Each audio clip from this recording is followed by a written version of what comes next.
Un grand salut à toutes et à tous. Je m'appelle Michel Dedan, je suis le président de l'association Martinique-Cuba. La Asociación Martinica-Cuba fue creada en el año 75.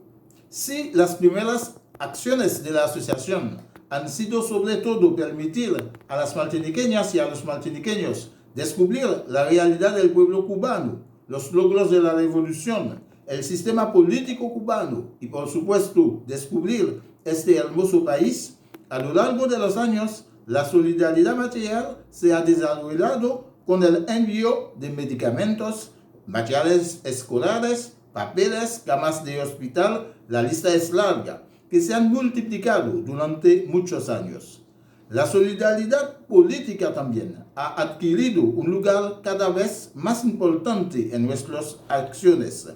Trabajo de información con nuestros miembros y con la población de Martinica para contrarrestar la propaganda imperialista. Declaraciones de apoyo al pueblo y al gobierno cubanos, toma de posición para condenar las diferentes agresiones del gobierno de Estados Unidos contra Cuba, participación en la lucha por el retorno de Elian González, por la liberación de los Incos, por el levantamiento del bloqueo y la restitución del territorio ocupado de Guantánamo por el respeto de la soberanía de Cuba, por fin. En los últimos años, hemos intervenido entre alcaldes, diputados y senadores de Martinica para que den su apoyo a Cuba, lo que se ha hecho en forma de moción o de declaración.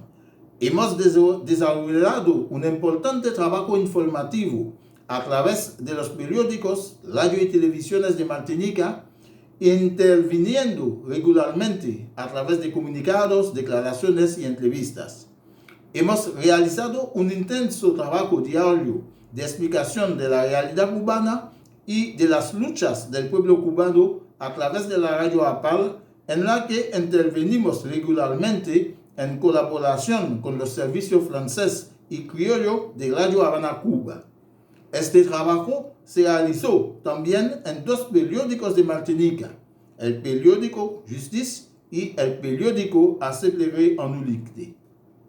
La Asociación Martinica-Cuba seguirá dirigiendo la lucha con el pueblo y el gobierno cubano hasta el levantamiento definitivo del bloqueo impuesto por el gobierno de los Estados Unidos, la devolución del territorio de Guantánamo ocupado por el ejército de los Estados Unidos y el respeto de la soberanía de Cuba.